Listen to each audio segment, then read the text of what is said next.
There are two issues here. One issue is that what are the solution to the problem of generality of the poor and poor who are excluded and discriminated.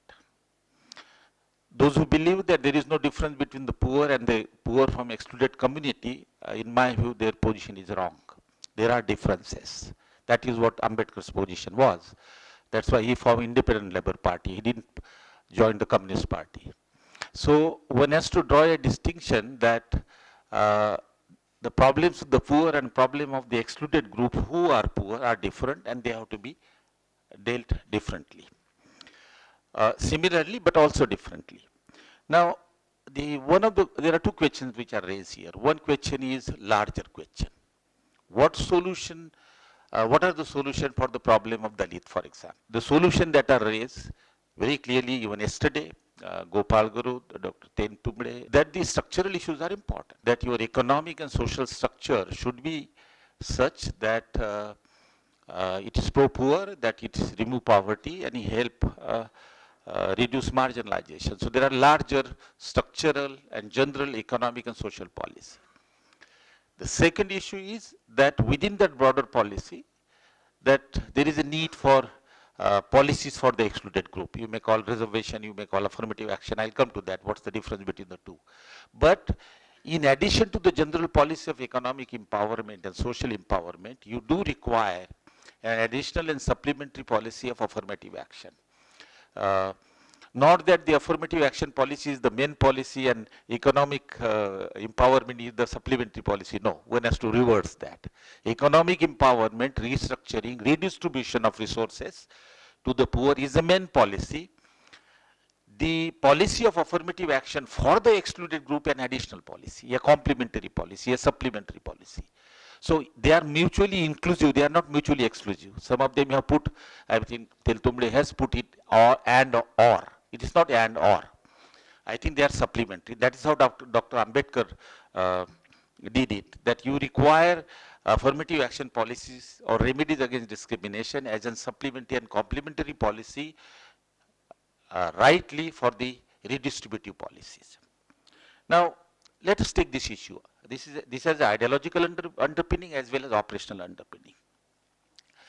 Now, what is Ambedkar's position on this? One of the person who has really addressed the issues of Dalit, and also this will impinge upon the issue of the African American. The first paper of Dr. Ambedkar, last paper of Ambedkar, Karl Marx and Buddha. What is the final position of Ambedkar?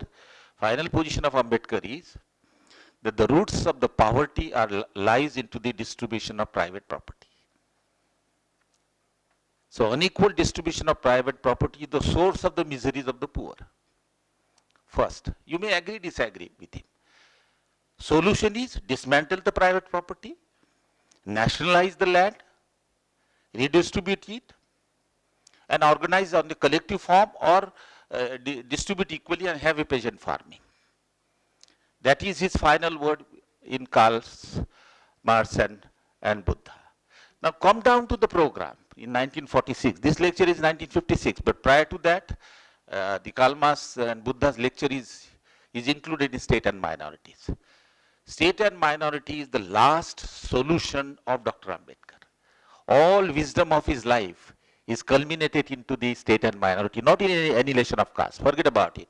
Annihilation of caste is the analysis of how to overcome caste system and what are the ways. But the ideology and this policy and the strategies and the solutions are in state and minority, which was submitted as a memorandum to the Constitution Assembly, to the Fundamental Rights Committee, that should we have economic program in addition to the political program. What is the solution of Ambedkar in state and minority? Remedies against economic exploitation. He used word exploitation. Is to go for a state socialism. Forget about state socialism. Who brings state socialism is a different thing, but he talk of socialism. What do socialism include? Nationalization of land and collective of land, cultivation of land and the collective farm. Nationalization of industry, nationalization of insurance, education and health. This is a strong socialist program. So this is the redistributive program which he talks about. So nobody deny that we do not require a redistributive program. We do require, and there is no substitute for that. Remember well, Reservation is not a substitute for redistributive program. I agree with those who say that. But Dr. Ambedkar doesn't stop there. He has a second para, remedies against social discrimination. Because he knows by economic equalization by itself will not remove the discrimination altogether. It might give a food for you to eat, but the discrimination might prohibit you. Discrimination in employment, discrimination in working together might deny the equal opportunity to the discriminated group. The officer sitting here, that even in public sector there is a discrimination.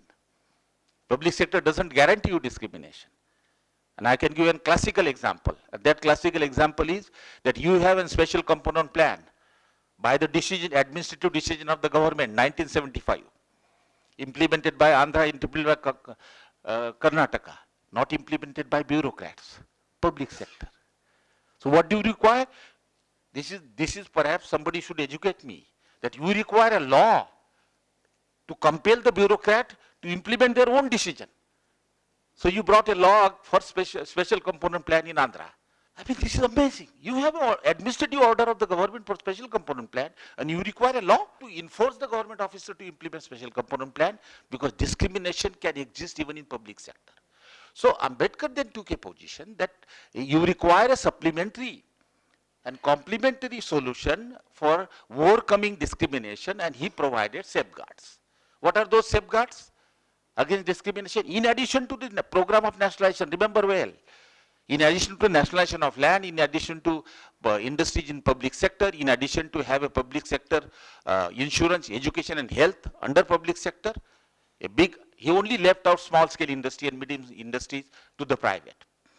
Now, in addition to that, he is proposing these remedies against discrimination. What are those remedies? First, law against untouchability and discrimination, caste, which USA has, which every country has, wherever there is a discrimination exists. Second, that law by itself will not remove discrimination, and it will discourage, it will not provide equal participation. So therefore, he suggested reservation. You may call it affirmative action, but reservation. What does reservation mean? Reservation means two things in this present context. Remember well and understand well. That is, there are two components of reservation. What is the logic on the basis which you can justify special provision for African American, or for that matter women, or for that matter scheduled castes? Because for 2000 years they were denied equal opportunity. They were denied right to act. They were excluded from the right. Tiltunde asked this question. You must understand that untouchable were denied right to property. Not because of capitalism, not because of feudalism, but because of the rule of the caste. Remember well that the religion here enters into the capitalism, religion enters into feudalism, and put obstacle. It is not alienation. The concept of alienation of Marx is different than the concept of exclusion of Ambedkar. Because of the injection of the religion, that untouchables are not allowed to undertake the production of goods except the polluting goods. In a memorandum submitted to the South Bureau Committee, Ambedkar has a statement there in the discussion that a Mahar woman was arrested in Bombay because she sold watermelon. And she was arrested by the police under the law that a Mahar woman cannot sell consumable goods. This is restriction on your sale. Forget about production. The issue is that untouchable were denied right to land. That is why there was a compensation measure. They were denied right to private property, private entrepreneurs. They were denied right to education, not because of poverty or capitalism or feudalism, but because of caste. This distinction has to be made. Denial of illiteracy because of poverty and illiteracy because of caste restriction are two different things. When Britishers introduced primary education in Bombay, in middle of the 19th century, it is the high caste Marathas opposed, Brahmin opposed, that we will not allow Mahar to enter into the public school. The Britishers has to pass an order to punish the Patil of the village. That if they don't, they will be put into the jail, and that is how then mixed school gradually began to emerge. So one must understand that when Dr. Ambedkar talked about an additional remedy of safeguard against caste discrimination, he believed that the discrimination and exclusion in economic sphere and social sphere that comes through the root of religion is equally strong, and you require a special measure for that. Now, so affirmative action policy or reservation he proposed for two reasons. One, as a compensation measure for the denial in the past for 2000 years. That's why the African American talks about reparation. That's why you talk about reparation and compensation. And therefore, land distribution is necessary. Therefore, policies for promoting the enterprises and giving capital is necessary. Policies to stop discrimination in sale of commodities is necessary. It has no ideological connotation. This is for the past exclusion and discrimination. But what about you do about the present? The discrimination in the present also continue. You can compensate them for their denial for the several years, several thousand years. But despite that, even if you give them land and private entrepreneurship, for example, and once they interact into the economy, they face discrimination. Now, therefore, you require a safeguard against discrimination in the present. That is why you require a law in the present. You may give the land distribution, give the land to them as a compensation, but you also require the protection in the present. Indian states have also gone for a reparation or compensation of their own way. GAIL has brought it out. Andhra Pradesh has a depressed class land distribution policy. Tamil Nadu has a Panchami land policy. Maharashtra has Mahar Vatan and land distribution policies. These were compensatory measures. Panchami was brought by Britishers when a British officer came to know that untouchables are completely landless and they are not allowed to have a land. They brought Panchami land policy and distribute the land to the Dalit. This was compensation. This is not given to the poor non-Dalit. The poor non-Dalit can buy land in the market if they have money. But untouchable, even if they have money, they cannot buy. Customary rule, as I said yesterday in my lecture, the customary rule of not allowing Dalit to own the land was converted into a law in one state. We know only one state. We do not know in other state whether the law was there. Ambedkar writes only about the Punjab Land Annihilation Act, whereby law untouchable were not allowed to buy the land. On the basis of what? On the basis of caste custom, not on the basis of capitalism and feudalism. They were not allowed to buy land. So 1901 to 1947, untouchable could not buy land. It is only 1947, after Dr. Ambedkar became law minister, that law was removed. And I do remember, I went for a field work when I studied market discrimination in Haryana. The scheduled caste Valmiki, some of the government officials, they told me that my father purchased land who was in the military on the name of Jat, because we were not allowed to buy the land. One must understand the restriction of caste and the damage that the caste has played in terms of ownership of land and property. Forget about civil right. I am not talking of untouchability at all. I am talking of economic rights. So you require a safeguard in the present also. That's why affirmative action policy and reservation is required. But Ambedkar also talk about two more things which we are facing now. And those safeguards we have not accepted. And those safeguards are, imagine the foresight of Ambedkar. He say, I don't believe the legislature dominated by the Hindu. There is no guarantee in the parliament and the state legislature. The word that he uses is they will be insensitive, not that they will be against. Insensitive, prolonged. The Atrocity Act has been prolonged. Reservation Act has been prolonged. Right to food has been prolonged. He said, I need a protection against legislation also. That legislation would not allow to take any steps, legal step, which will be detrimental to the interests of the Dalit or the excluded group. And then he goes ahead, protection against the bureaucracy, administrator, because they will also discriminate. Imagine the protection that he wants. Law against discrimination, policy for compensation of discrimination in the past, policy for safeguard against discrimination in the present, policy of safeguard against the legislation, policies of safeguard against the bureaucrat. Why? Because the caste system is so deeply rooted. The scheduled caste on day-to-day basis face and denial. It is so intense and in-depth that they are, on a day-to-day basis, they are denied their right. And if they try to seek an equal right, the caste system provides an instrument of social ostracism, economic and social penalties.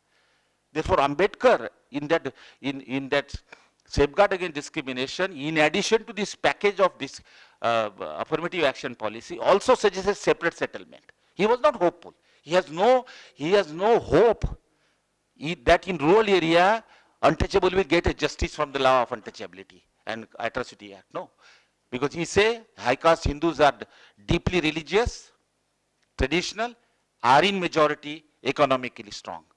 Dalits are in minority and economically dependent on scheduled caste. And beside you have this strong hanging sword of social ostracism, which Dalits are using now, high caste are using. You have to see the atrocities being committed and the instrument of social boycott used by the high caste. Literally, you can compare with the prescription given by Manu in 200 AD. Similarly, exactly. Now, in this situation, you require a protection. So, the point that one has to understand is that please don't push this debate or against. No. I agree with Til Tumble that you require redistribution policy.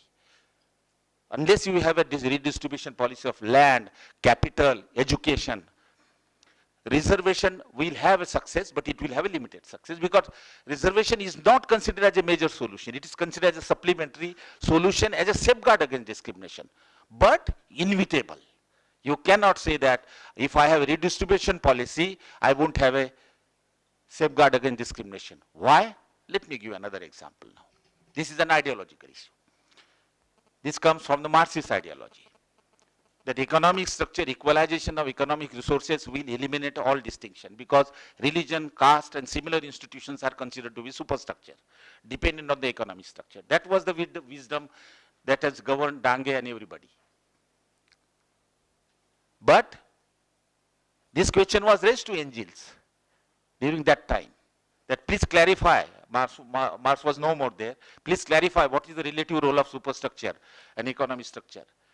That there are young Marxists who emphasize much more on economic structure and says that economic structure is the only determining influence in the life of the people. Another factor do not matter. Engels respond. These letters are given in the Brandeis. You should read.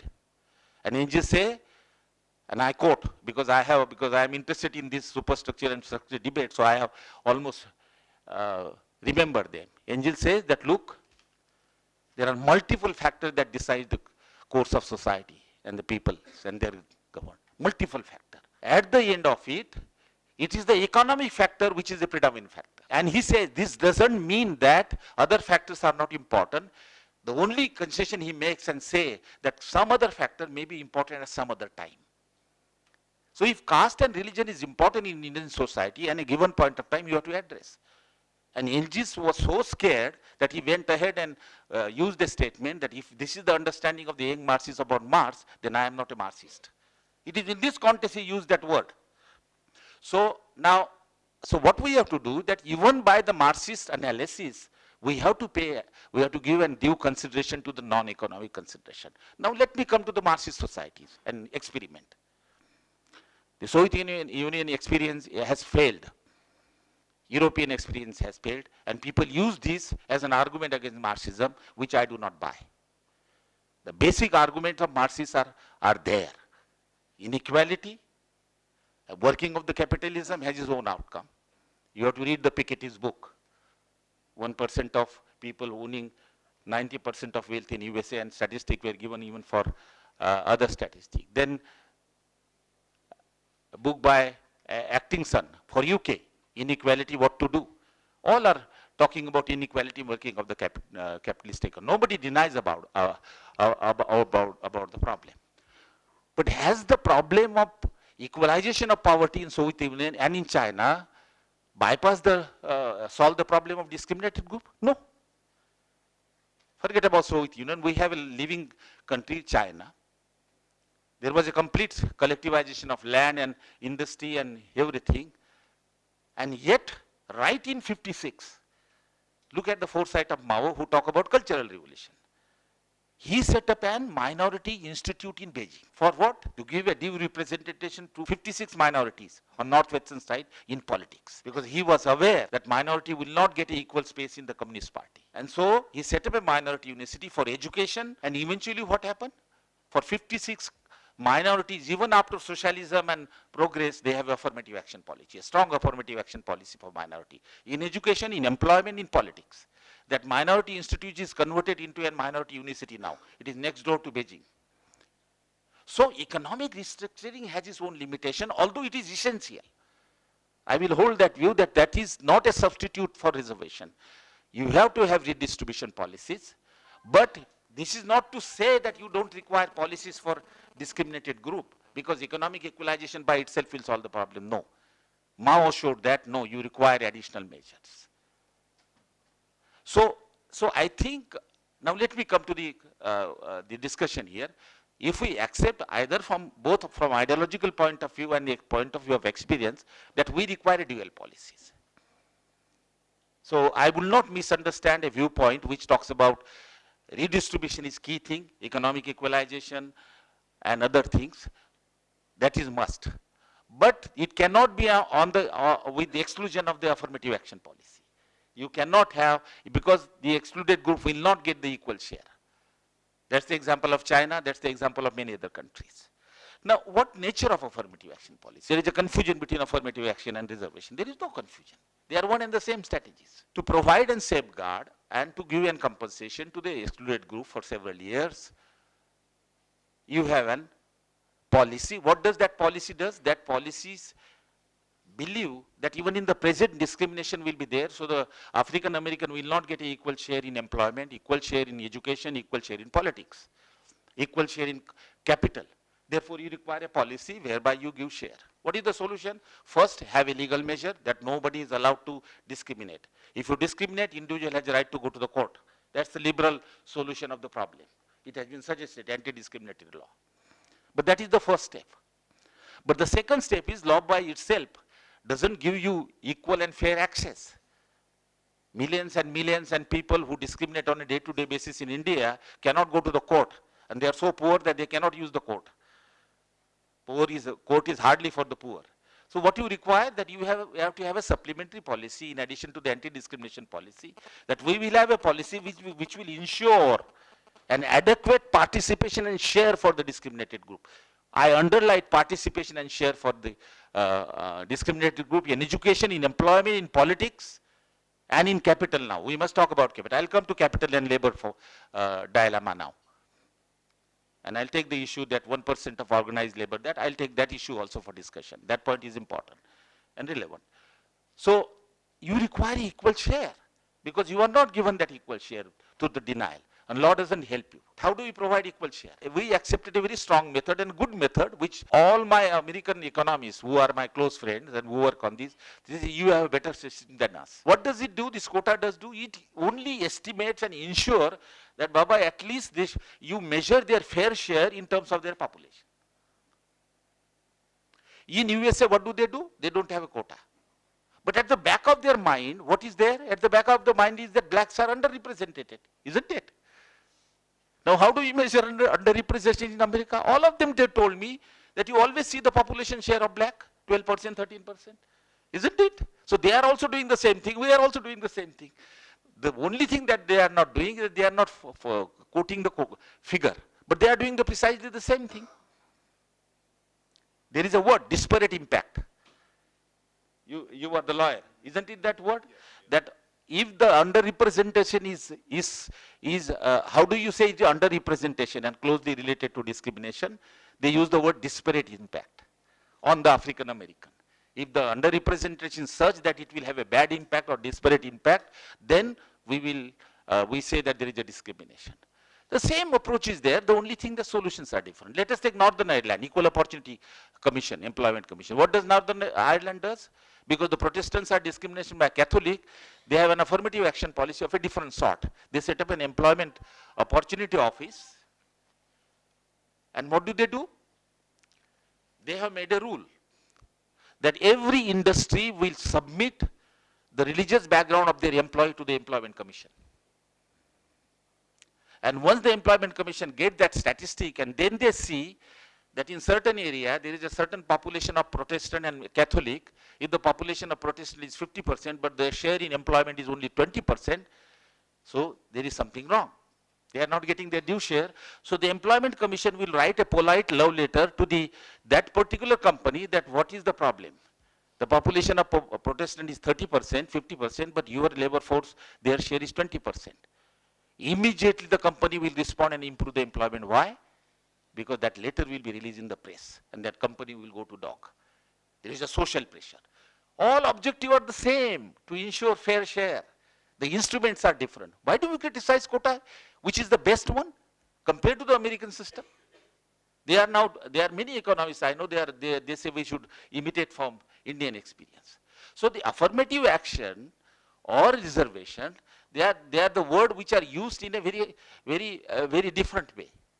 And turn out to be great debate. I know my friend, several of them from JNU, reservation versus affirmative action. That's not the issue. Issue is how do you measure underrepresentation, how do you ensure equal presentation. In one case is quota, in another case is social pressure in Northern Ireland, in another case is just informal rule. So that is one.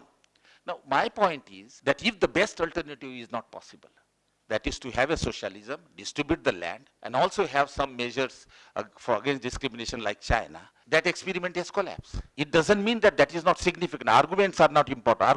Arguments still continue even if you have private economy. So what do? You settle down for a second best. If first best is not possible, second best is Europe has tried. They brought the concept of social market. The education, public utility, everything is in public domain. We are privatizing education. That's another story. That issue is a separate thing. But alternatives, second best alternative are being working out in Europe. And we are also trying to a certain extent. We have to work on second. We cannot be stubborn that this is the only solution, and if this solution is not there, all other solutions are useless. No. That is irresponsible solution then, attitude. What you have to do that in an existing situation, how do I maximize? How do I give a second best solution so that Dalit gets something? That was the argument by Gandhiji, that let the freedom come. And everybody untouchable will have that. Ambedkar said, no, I need guarantees. What is the guarantee? If it is a Hindu state, what is the guarantee that untouchable will get? So he got reservation as back as 1932. First reservation in the world. He is in fact a pioneer. And there was a provision for reservation in employment and education also there. First man to argue out, who was a socialist, out and out socialist, sorted out the reservation policy as back as 1932. So we have to work for a second best. Now last point I'll make, let us come to the labor and capital. Now I think the point is that we have a public sector which is very small, and rest of it is private. Ambedkar or nobody else has said that you should have a reservation policy and protection only only solution is employment, reservation in public sector. No.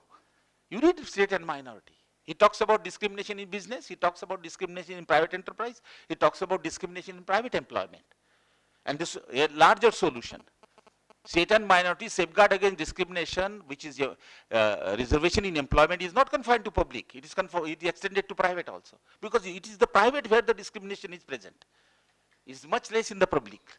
So he never confined it. The only thing as a political solution, he had to accept that, okay, we begin with the reservation in the public sector, but the private issue remains. The private issue came on the forefront because of there is a growing privatization.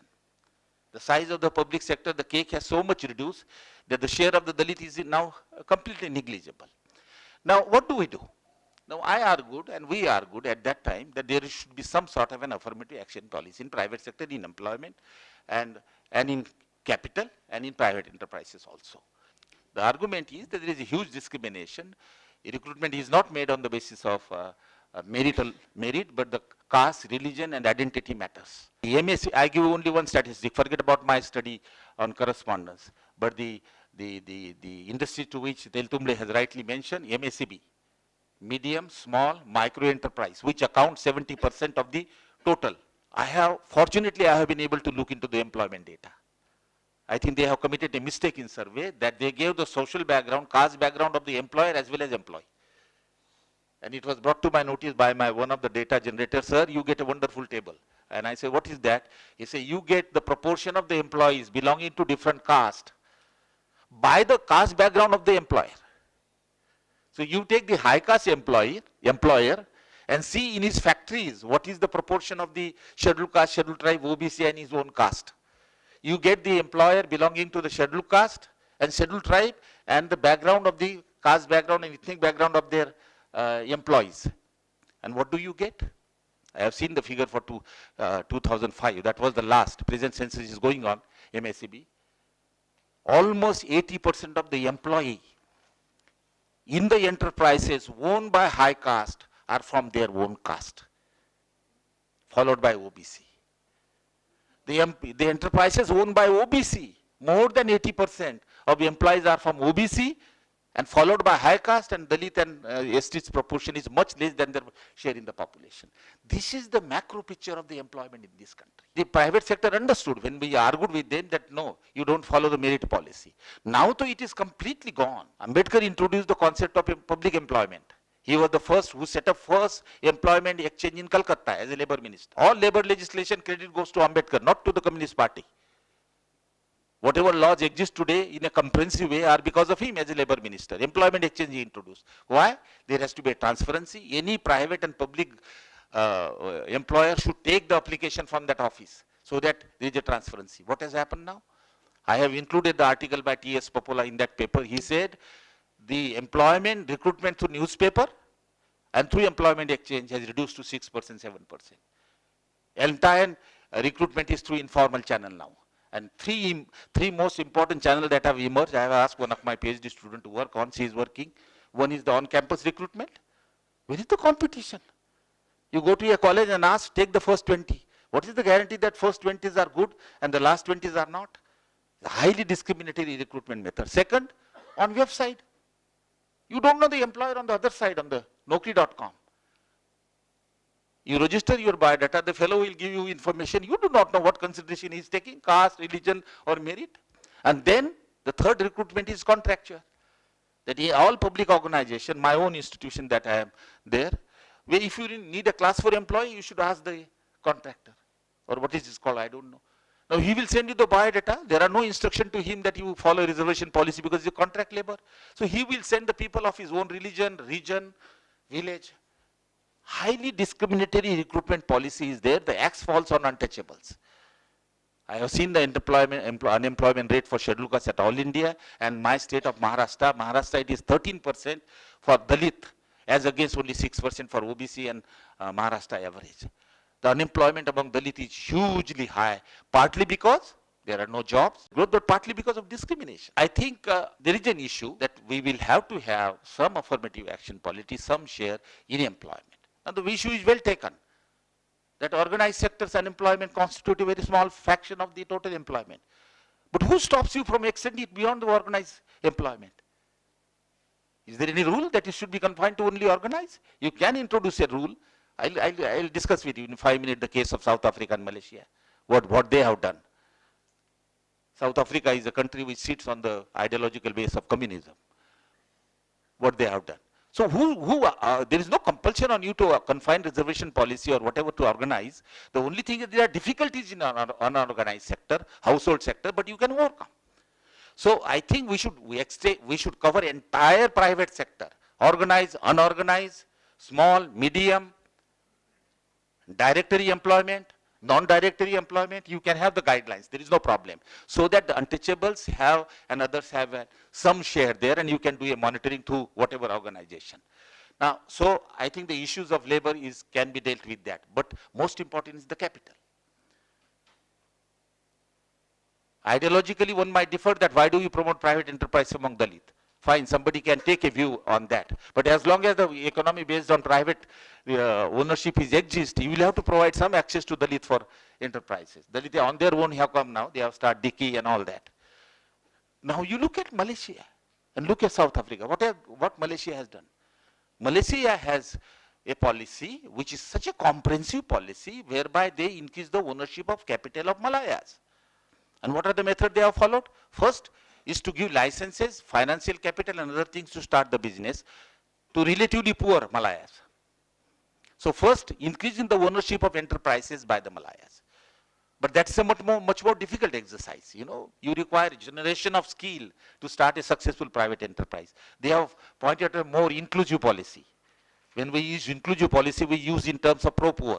It's not a World Bank policy. World Bank policies are methods, but objective is they have learned that how do we make this policy pro-poor. You can disagree with their method, but you cannot disagree with their concept. The inclusive policy is a policy which is a pro-poor policy. The whole debate from Martin Ravellian and Kakwani from India. that we should measure the impact of the on the poor on reduction of poverty of any growth strategy, not by increasing the income of relatively better off, but of the poor. Now what Malaysia has done, they say increase the ownership of equity capital and share capital of Malayas. The ownership of Malaya, who constitutes 60% of Malaya's population, was only 2% in the share capital of private and foreign. They fixed a target in 1970 that ownership of share will increase to 30%. As on today, their share is 25%. I feel uncomfortable because this is the model which is promoting private capitalism, but that's the only way that you have. Find out other ways. They have set up the public trust and asked the Malayas put the money. And government put some money and they help them to buy the equity, debenture and share. And they have gone one step ahead. What did they do? The shareholder will have a share in the management. They put a reservation in the management of foreign companies and domestic companies. So you have a share in the management. So you get a share in the management. You can check up whether Malayas are employed or not. But also you get the income. The impact of ownership of shareholding was so large on the reduction of poverty in Malaysia, you cannot imagine. They had about 60% poverty. Today it is the minimum poverty in Malaysia, 7-8%. This model of capital empowerment, forget about education and other, because we are talking about capital and labor. This was adopted by South Africa in 1990, but they mess up. Despite the fact that they had a communist tradition and the black in powers, they mess up because they introduced the model of promoting private enterprise in a manner that only some elite blacks could get this through political connection, get private enterprise. Immediately after 10 years, they realized that this is dangerous. So they borrow the model of Malaysia and introduce now. They call black economic empowerment in the context of labor. What they have done, that every household, every industry will have an affirmative action policy. There is something which you will laugh. They have gone to the extreme that to make it more poor and inclusive, they have said that all white families and household, whenever they have a black worker in their family, maid servant or whatever, they should take a responsibility of educating one person in skill education. They have increased, they develop a policy for capital enhancement and for development of skill to the household level, that all whites have a responsibility to help through social responsibility, household social responsibility, you can say, compared to the corporate social responsibility. They try to make it more inclusive and more poor. We have to apply our mind. And I agree with those arguments that you have to have a reservation policy in a manner such that it is inclusive of poor. Not, you cannot, there is a debate on inclusive policy. Let me spend 1 minute on that. What is inclusive growth and what is pro-poor growth? These all people have indicated the criteria. He said that the increase in the per capita income of the poor should be higher than that of non-poor. That the income should increase in a manner such that the share of the poor in the income should be more than their population share. That the most poor should be the participatory. They are trying. You can develop the concept of pro-poorness and inclusiveness in a manner that you focus on the poor. Other will oppose. There is no doubt about that. They say, in that case, how can rich invest if they don't get the share in the increased income? So you work out on the share. There is no problem about that. Now that is what South Africa is doing now. They are measuring every element of black empowerment policy by the measure that to what extent it helps poor and reduce poverty. So I will submit that we will have to apply our mind. Asking for a safeguard and share in private sector is not rhetoric. One has to really understand it and one has to develop a policy. I think Sudhir has rightly given you all alternative. I mean, the way alternative he has given. We also need an equal opportunity office, not employment, office for the private sector. And we need a law. I have given you a story. I was involved in this affirmative action policy, which is self-regulatory and voluntary, for 5 years, academically, accused of all kind of things. You always want share, you always want this, you are incompetent and all that. But finally, when we provide an evidence that you are discriminated, you discriminate, one of the, I won't name the particular company in Pune, more than 60% of their employees are from the Marathas and the Brahmins, much above the population share of these two groups. So we gave the evidence, they agreed, But what is the nature of the policy? Voluntary and self-regulatory.